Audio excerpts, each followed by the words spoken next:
Hello everyone, I Brgu would like to welcome you to my YouTube channel Let's English। जैसा कि आपको याद होगा लास्ट क्लास में हम लोगों ने केसेस को स्टडी किया था। There were 4 kinds of cases, nominative case, objective case, vocative case और पॉजेसिव केस। जब मैंने लास्ट आपको पॉजेसिव केस एक्सप्लेन किया था, मैंने कहा था हम इसके क्वेश्चंस के जो पैटर्न है वो नेक्स्ट वीडियो सेशन में जस्टिफाई करेंगे, राइट। पॉजेसिव केस के क्वेश्चंस को पढ़ने से पहले एक छोटा सा आप लोगों के लिए एक्सरसाइज है जो कि नाउन के पॉइंट ऑफ व्यू से और किसी भी कॉम्पिटिटिव एग्जाम के पॉइंट ऑफ व्यू से काफ़ी इंपॉर्टेंट साबित होती है, राइट। तो आइए हम लोग शुरू करते हैं उस सेशन को। ध्यान दीजिए, बोर्ड पर आप पाएंगे एक वर्ड लिखा हुआ है सुपरफ्लुअस। ध्यान दीजिए क्या लिखा है, सुपरफ्लुअस। सुपरफ्लुअस का मतलब क्या होता है, बियॉन्ड व्हाट इज नीडेड। जैसे कि किसी जगह आपको 1 रुपये खर्च करने की ज़रूरत है, आपने 2 रुपये कर दिए। अब करने को आप कर सकते हैं लेकिन वो अननेसेसरी है। और वही सेम चीज़ किसी भी लैंग्वेज में होती है। जब आपको पता है कि एक वर्ड से काम चल रहा है, तो अगर आप अननेसेसरी एक और वर्ड वहाँ लिखते हैं तो ग्रामेटिकली और कॉन्टेक्स्ट के अकॉर्डिंग वो गलत हो जाता है, राइट। तो अभी हम कुछ एक्सप्रेशंस देखते हैं, शायद आपको एग्जाम में इनसे कुछ मदद मिलेगी, राइट। हम कुछ एक्सप्रेशंस भी देखेंगे जो गलत रिप्रेजेंट होते हैं और कुछ सुपरफ्लुअस टर्म्स भी देखते हैं, राइट। तो शुरू करते हैं। पहला सबसे इंपॉर्टेंट है, ध्यान दीजिएगा, विद बैग एंड बैगेज। अक्सर हम बोलते हैं वो अपने बोरिया बिस्तर के साथ वहां गया है, राइट। तो साथ वर्ड दिमाग में आता है तो लगता है कि हम विद यूज करें। ध्यान दीजिएगा, कभी भी नहीं बोलना है with. You have to say he went to Australia bag and baggage, never say with bag and baggage, right. Next one देखते हैं। देखिए कुछ वर्ड्स यहाँ लिखे हुए हैं, until, unless, forbid, prevent, refuse, deny और आगे भी कोई negative word, prohibit, kind of, reject, इस तरह के कोई भी नेगेटिव टर्म की हम यहाँ बात कर रहे हैं।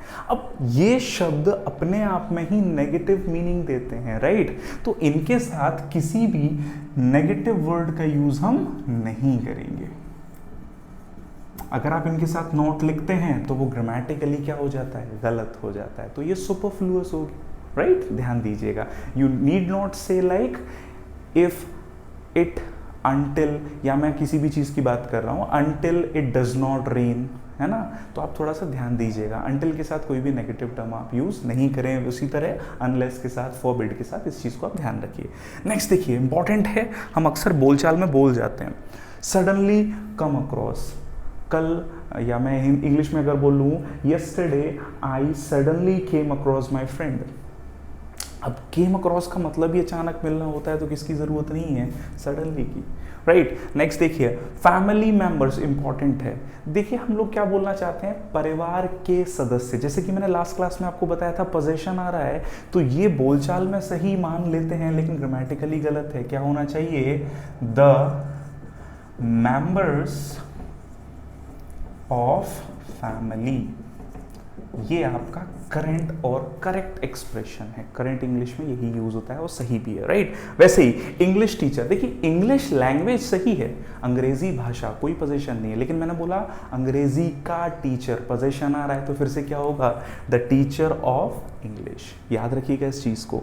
नेक्स्ट देखिए, फाइनल कंक्लूजन। अब कंक्लूजन फाइनल ही होता है तो किसकी जरूरत नहीं है, फाइनल की, राइट। नेक्स्ट देखिए, अकॉर्डिंग टू मी काफ़ी यूज़ होता है बोलचाल में।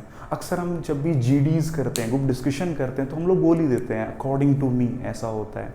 जबकि आपके अकॉर्डिंग नहीं हो सकता, किसी और के अकॉर्डिंग होगा। जैसे according to Mahatma Gandhi, it is correct.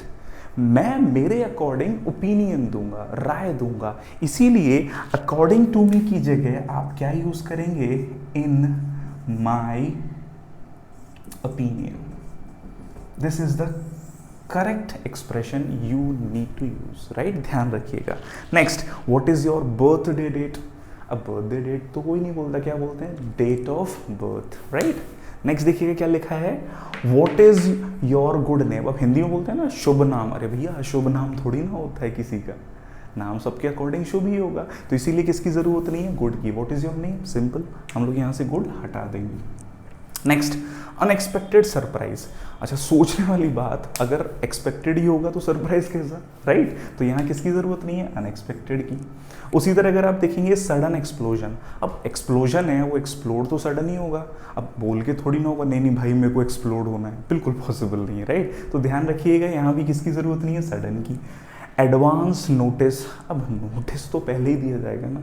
अब आप बोलो कि नहीं मुझे एडवांस नोटिस अलग से चाहिए, तो बिल्कुल भी यहाँ पर एडवांस सुपरफ्लुअस हुआ। ओल्ड मेमोरी, अब सोच के बताओ ज़रा, ओल्ड मेमोरी, मेमोरी अपने आप में ओल्ड ही होगी, तो यहाँ ओल्ड वर्ड लिखने की ज़रूरत नहीं है। अपडेट किसी चीज़ का मॉडिफाइड वर्जन ही होता है, तो किसकी ज़रूरत नहीं है, लेटेस्ट। जबकि आप देखना हम लोग अक्सर बोलते हैं लेटेस्ट अपडेट नहीं आया है इसका, अपडेट अपने आप में ही एक नया एक्सप्रेशन है। अब ध्यान दीजिए, हम लोग जब भी, मैं इरेज कर देता हूँ, पॉज करके आप लिखना चाहें तो बिल्कुल लिख लीजिएगा, राइट। चलिए, हाँ, हम लोग अक्सर एप्लीकेशंस लिखते थे स्कूल में, राइट, तो वहाँ हम लोग एक एक्सप्रेशन या मैं कहूँ इंग्लिश में पर्टिकुलर वर्ड का काफ़ी यूज़ करते हैं। ध्यान देने की कोशिश करेंगे वो क्या है, आप बोलचाल में उसका यूज़ करते हो। जैसे देखिए क्या लिखा है, रिस्पेक्टेड सर, लिखते थे हम लोग एप्लीकेशन लेटर्स, है ना, formal letters.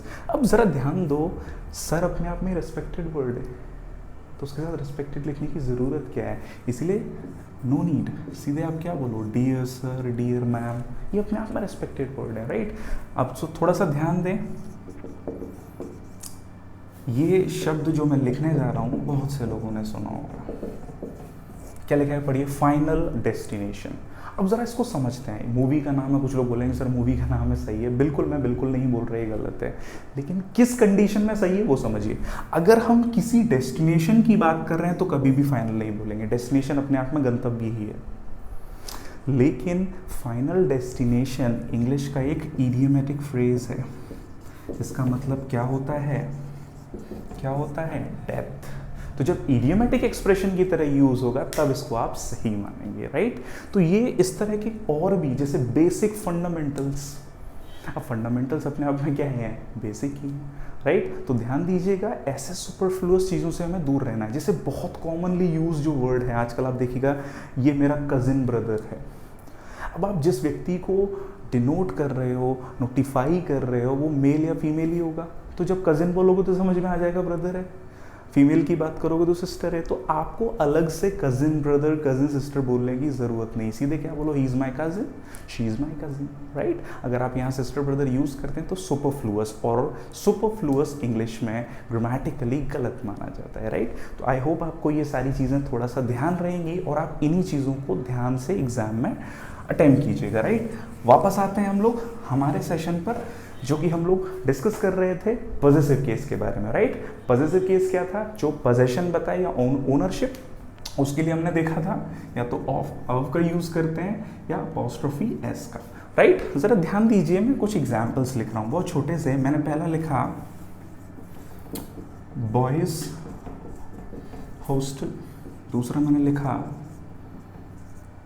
Boys hostel, and third one I wrote boys hostel. जरा सोचकर बताइए इन तीनों में आपको सही कौन सा लगता है, सोचिए, गिव सम टाइम। पहला वाला देखते हैं क्या लिखा हुआ है। अच्छा, फर्स्ट और ये सेम हो गए, इसको मैं थोड़ा सा चेंज कर देता हूँ, है ना। अब देखते हैं, मैंने लिखा बॉयज हॉस्टल, सेकेंड वन क्या है, बॉयज हॉस्टल, और लास्ट वन क्या है, बॉयज हॉस्टल। जरा ध्यान दीजिए, बॉयज अपने आप में एक प्लूरल वर्ड है, हाँ या ना, जिसमें एस ऑलरेडी आ रहा है। अब जरा समझने की बात, इसका प्रोनाउंसिएशन क्या हो रहा है, बॉयज, हिसिंग साउंड प्रोड्यूस हो रहा है, हाँ या ना। तो देखिए, हिसिंग साउंड को अवॉइड करने के लिए ग्रामेरियंस ने क्या कहा कि ये बोलने में अजीब लगता है, तो ऐसे वर्ड जो एस पर या एस के साउंड पर एंड होते हैं, वहाँ आप कभी भी लास्ट में अलग से एस मत लिखिए। पोजेशन बताने के लिए केवल किसका यूज़ कर लीजिए, अपॉस्ट्रोफी, यानी ग्रामेटिकली ये गलत होता है और फर्स्ट वन हमारा सही होता है, राइट। अब बात आती है इसमें क्या खराबी है, तो इसको सही करने के लिए देखिए, अब हम प्लूरल की बात नहीं कर रहे, सिंगुलर की बात कर रहे हैं, तो सिंगुलैरिटी को बताने के लिए हमें इंडेफिनिट आर्टिकल यूज करना पड़ेगा, क्योंकि बॉय सिंगुलर है। तो क्या बोलेंगे तब सही होगा, ये अ बॉयज हॉस्टल, या कोई भी आर्टिकल जब स्पेसिफाई करेंगे तो लिखेंगे। आई होप आपको ये बात समझ में आई हो। हिसिंग साउंड अवॉइड करना, देखिए रटना नहीं है। हम जब किसी चीज को बोल रहे हैं, हिसिंग साउंड आ रहा है, जैसे मुझे बोलना है बॉस की कार, राइट, तो इसको मैं बोलना तो चाहूंगा तो मैं बोल सकता हूँ boss's car, but it sounds awkward, इसीलिए हमने क्या किया, केवल क्या बोल दिया, बॉस कार। तो हिसिंग साउंड को अवॉइड करने के लिए हम केवल पोजीशन बताने के लिए किसका यूज करेंगे, अपॉस्ट्रोफी का, राइट। आई होप आपको ये बात समझ आई हो, इंपॉर्टेंट है, ध्यान रखिएगा, राइट। नेक्स्ट पॉइंट पर जरा बढ़ते हैं और उसको समझने की कोशिश करते हैं। मैं 2 एग्जाम्पल्स बोर्ड पर लिख रहा हूं, आप जरा ध्यान से समझने की कोशिश कीजिएगा। पहला मैंने लिखा Rajiv's and Sanjay's father is Suresh। First example, Rajiv's and Sanjay's father is Suresh. दूसरा मैंने लिखा Rajiv and Sanjay's father is Suresh, right. Third example भी मैं लिखना चाहूंगा आप लोगों के लिए, थोड़ा ध्यान से समझिएगा। मैंने लिखा Rajiv's and Sanjay father is Suresh. मैंने यहाँ 3 एग्जाम्पल लिखी, राइट। और मैं आपको जो कॉन्सेप्ट समझाने वाला हूं उसे इंग्लिश में क्या नाम देते हैं, जरा समझिएगा। पढ़िए सब लोग, क्या लिखा है, this is called joint possession, यानी हिंदी में बोले तो संयुक्त अधिकार। क्या किसी एक चीज पर 2 लोगों का अधिकार हो सकता है? बिल्कुल पॉसिबल है।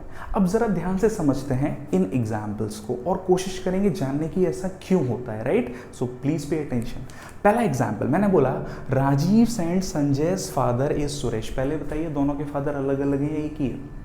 तो ऑब्वियसली दोनों के फादर क्या हैं, एक हैं। अब जरा सेंटेंस को हिंदी में बोलने की कोशिश कीजिए। मैंने बोला राजीव के और संजय के पिता। अब देखिए पहला जो के है वो सुपरफ्लुअस है, जिसका कोई मतलब ही नहीं है। अगर मैं बोलना चाहूँ राजीव और संजय के पिता, क्लियर हो रहा है कि दोनों के फादर एक ही हैं।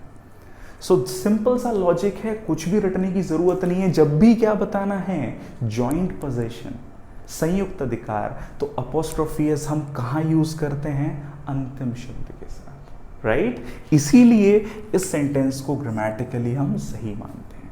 लेकिन अगर दोनों के फादर अलग अलग हैं, अगर मैं फर्स्ट सेंटेंस को थोड़ा सा मॉडिफाई करके लिखूं तो देखिए क्या हो सकता है, Rajiv and Sanjay's fathers are in job. अब ये सही है क्योंकि अब दोनों के पिताजी क्या हो गए, अलग अलग। आई होप आपको ये बात समझ में आई हो। अब जरा ध्यान देते हैं, कुछ लोगों के दिमाग में कॉन्सेप्ट आना चाहिए कि सर अपोस्ट्रोफियस हम बाद में ही क्यों लगाएं, पहले क्यों नहीं। तो देखिए जिस पर अधिकार चीजों का बता रहे हैं, अपोस्ट्रोफियस तो वही लगाना पड़ेगा, तभी जाके मीनिंग होगा। जरा देखिए सेंटेंस का meaning, Rajiv and Sanjay father, meaning निकल रहा है, बिल्कुल नहीं। और अगर मैं इस फादर वर्ड को यहां लिख दूं तब भी देखिए मीनिंग क्या हो जाएगा, बहुत ही अजीब साउंड करेगा। क्या होगा, राजीव फादर एंड संजय। अब आप देखिए इसका मीनिंग क्या है, राजीव के पिता और संजय, या तो फिर इसको हम अलग अलग बोलें। आप शायद समझ पा रहे होंगे कि क्यों कहा जाता है कि जब जॉइंट पोजेशन बताना है अपोस्ट्रोफियस कहाँ ऐड करते हैं, लास्ट वर्ड के साथ। आई होप आपको ये कॉन्सेप्ट समझ में आया हो, राइट। मैं इरेज करता हूँ, आगे का कॉन्सेप्ट जरा समझते हैं अपोस्ट्रोफियस का। बहुत ध्यान से, बहुत इत्मीनान से चीज़ों को समझिए, क्योंकि हमें चीज़ों को रटना नहीं है, समझना है, राइट। जैसे इंग्लिश में एक वर्ड होता है, जरा ध्यान दीजिए, क्या लिखा है, पढ़िए, कंपाउंड। अच्छा, कंपाउंडर तो सुना ही होगा। कंपाउंडर का काम क्या होता है, डॉक्टर का असिस्टेंट क्या कर सकता है, केवल एक काम करता है क्या, नहीं। जब डॉक्टर नहीं है मेडिसिन भी दे देता है, इंजेक्ट भी कर लेता है, ड्रिप भी चढ़ा देता है, और सबसे इंपॉर्टेंट काम पर्ची बनाता है। हाँ या ना। तो ध्यान देने वाली बात, कंपाउंडर एक से ज़्यादा काम कर रहा है। तो वैसे ही इंग्लिश में एक नाउन आता है जिसे हम क्या बोलते हैं, कंपाउंड नाउन, यानी अलग अलग नाउन से मिलकर बना एक नाउन। जैसे मैंने यहां लिखा सन इन लॉज, ठीक है। अभी हम इसको एस को हटाते हैं। अब जरा ध्यान दीजिए, सन एक शब्द है, इन एक शब्द है, लॉ एक अलग शब्द है। अब इन सब से क्या बना, सन इन लॉ। अब जरा ध्यान दीजिए, हम बात किसकी कर रहे हैं, लॉ की या सन की। मेन शब्द क्या है, सन, है ना। तो इसका प्लूरल ध्यान दीजिए, जब भी कंपाउंड नाउन आएगा तो प्लूरल बनाने के लिए हमें मेन वर्ड का प्लूरल बनाएंगे। तो इसका प्लूरल तो ये होगा सन्स इन लॉ, लेकिन अगर मुझे क्या बताना है पोजेशन, तो शब्द के अंत में ही तो लगाऊंगा, नहीं तो मीनिंग ही गलत हो जाएगा। मुझे बोलना है सन इन लॉ का बिहेवियर, तो फिर क्या बोलेंगे, सन इन लॉज बिहेवियर। ध्यान रखिएगा इस चीज को। देखिएगा मैंने क्या बताया, कंपाउंड नाउन का प्लूरल क्या बनेगा, मेन वर्ड में एस या येस लगाकर, राइट। लेकिन जब मुझे उसका पोजेशन बताना है, तो देखिए पोजेशन बताने के लिए आगे वो नाउन मौजूद होगा जिस पर अधिकार बताना है, तो अपोस्ट्रोफी एस तो उससे पहले ही लिखना पड़ेगा। So this is the reason, behaviour का बारे में हम बात कर रहे हैं तो अपोस्ट्रोफी एस हमने कहाँ लगाया, लॉ के साथ। तो इस चीज को आप बेसिकली ध्यान रखने की कोशिश कीजिएगा, राइट। और सबसे इंपॉर्टेंट बात, एक कॉन्सेप्ट होता है, छोटा सा है, डबल अपोस्ट्रोफी। अब होता क्या है, जब हम रीजनिंग पढ़ते हैं तो आपने सुना होगा राम के पिता के भाई की संपत्ति, इस तरह से बोल देते हैं। तो वहाँ रीजनिंग में हम लोगों को बताया जाता है कि राम्स फादर्स प्रॉपर्टी या जो भी चीज़ है, तो हम लोग बोलते जाते हैं, जबकि इंग्लिश में डबल अपोस्ट्रोफी गलत मानते हैं। क्यों, उसका रीज़न मैं आपको बताता हूँ। देखिए ध्यान दीजिए, हमने यहाँ देखा बिहेवियर क्या था, नाउन, हाँ या ना। अब बिहेवियर किसका था, सन इन लॉ का। तो सन इन लॉ का पोजेशन हमने बता दिया, यानी ये नाउन हुआ, ये इसका पॉजेसिव वर्ड हो गया। अब मैं बोलना चाहता हूं, जरा ध्यान दीजिएगा, मैंने लिखा प्रिंसिपल्स डॉटर्स कार, ठीक है। क्या लिखा है, प्रिंसिपल की बेटी की कार। अब जरा ध्यान दीजिए, यहां नाउन क्या बचता है हमारे सामने, कार, ठीक है भैया। नाउन पर पोजेशन किसका हो गया, डॉटर, तो ये आपका पॉजेसिव वर्ड हो गया, हाँ या ना। अब पोजेशन पे पोजेशन बोलना ये तो गलत लगता है ना, क्योंकि पोजेशन जिस पर बताएंगे वो भी तो नाउन होना चाहिए। तो इसीलिए डबल अपोस्ट्रोफी को इंग्लिश में क्या मानते हैं, गलत। तो इसको सही करने के लिए हमें एक जगह किसका यूज करना पड़ता है, ऑफ का, यानी ऑफ का। इसको सही करके क्या लिखेंगे, the car of principles daughter. अब जाकर ये आपका सही स्पेसिफिकेशन होता है। आई होप आपको ये बात समझ में आई हो, जिससे आप आगे इन चीज़ों को गलत ना करें। तो देखिए पॉजिटिव केस के ये क्वेश्चंस बनते हैं एग्जाम में। आप इन चीज़ों को कोशिश करो समझने की और ध्यान लगाओ कि क्या क्या चीज़ें हम इसमें देख सकते हैं, ठीक है। आई होप आपको ये सेशन समझ में आया हो, पॉजिटिव केस का और सुपरफ्लुअस का, राइट। सो आज मैं आपको यहीं पर कंप्लीट करने की कोशिश करता हूँ, यहीं पर रखते हैं हम इस सेशन को। नेक्स्ट सेशन में हम लोग कुछ कॉन्सेप्ट्स को सीखेंगे अब, राइट, और कुछ चीज़ों को मैं आपको बताऊँगा कि ये क्यों होती हैं रटने की अपेक्षा। I hope you are learning something. Thank you very much for watching this video. We'll see you in the next session. Thank you very much.